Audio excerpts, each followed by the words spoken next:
Welcome to Make Your Wealth Work, the podcast where wealth becomes your greatest ally in achieving your dreams. Let's talk about a couple of things that could be preventing you from building the financial success that you want to build, that you know you should have, that you really know that your family deserves. Let's hit it right between the eyes. Somebody said that the greatest obstacle to learning is the illusion of knowledge. In other words, somebody thinks that they know something and they really don't know it. They really don't know the truth of it. So they keep on hanging on to what they thought was true, and that prevents them from getting the truth. That's a lot of gobbledygook. But here's another way to put it. You have a lot of garbage that's been rolling around in your brain, and it's taking up space, and it's distracting you. It's destroying your progress. It's interfering with your ability to progress because you know that you need new information, but you don't know what you should get rid of. That's old information, or worse, that's bad information. So when he said the illusion of knowledge is the greatest obstacle to learning, what he's saying is you think you know something when you don't know it. And what you think you know is causing you to lose. Maybe you should change the rules. Maybe you should rediscover the rules. Maybe you should start a new game. There's not only one way to build wealth. There are principles that need to be utilized, that need to be honored and respected. And one of those principles is control. You're not going to become wealthy unless you learn about control.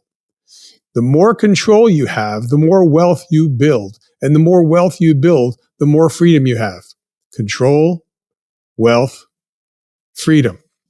Now, somebody I really respect a lot, probably because I went to the World's Fair in 1962 or 64, and there was something called the geodesic dome. And that geodesic dome was more or less invented by an architect, engineer named R. Buckminster Fuller, Bucky Fuller. And one of the many wise things that he said was, I have spent most of my life unlearning the things that I found not to be true. So in other words, he discovered that there were things rolling around in his brain that were a barrier to true knowledge, true understanding, true wisdom, and he decided to make an effort to get those out. Now, let me fast forward to Nelson Nash, my mentor for the last 25 years, the last 5 of which he's been mentoring me from heaven. But we could say 25 years and 20 of those face-to-face and nose-to-nose. Nelson says the majority has never been right about anything. That's really strong drink. The majority has never been right about anything. So if you think you're going to get financial knowledge, financial wisdom, financial data, financial process, financial strategy from your friends, you're probably not going to unless they're all billionaires or at least millionaires. But don't talk to people who read last week's newspaper and can tell you what stocks to buy because they just bought one and they're going to make a killing on the one. Don't talk to people about finances who are not financially astute. Now, there's something called confirmation bias, and that is going into an analysis of something when you've already determined what the answer is. So that is not conducive to learning new truth, learning the truth, learning real truth, learning what really works versus what everybody says works. Now, look around and listen and watch and observe the patterns, the lifestyles, the character of the people who are giving you advice. Most likely, they don't want you to succeed. They want you to be dragged back into the same pit that they're in because they're not able to make their MasterCard payment or their Visa card payment or their car payment or their electricity payment. They're living paycheck to paycheck, and they're trying to tell you what financial decisions you should make. Confirmation bias says, I already made the decision. Now let me go and find some data to back it up. That is not going to serve you. You need to start with some fresh thinking. You need to take some inventory of where you're at. You need to determine what path you want to take. And that has to be informed by objective, realistic, successful history of success by proven leaders.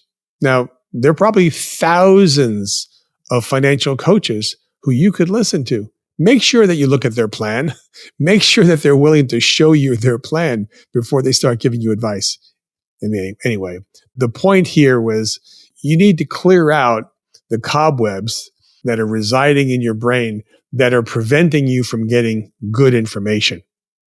You've got to get to the point where you take back control of your finances so that you can create more wealth for yourself, not for the institutions, not for the lenders, not for the toxic lenders. You need to look in the mirror and understand you do have the ability to take control of your wealth. You take control of that wealth, you will find more wealth, you'll find more freedom, and now you'll have the ability to do good and to do more good because you have more capital. It all rolls up into control and freedom, because the only time you ever lost money was probably when you let go of the control of that money. Let's follow up. Make your wealth work. This is thepodcastfactory.com.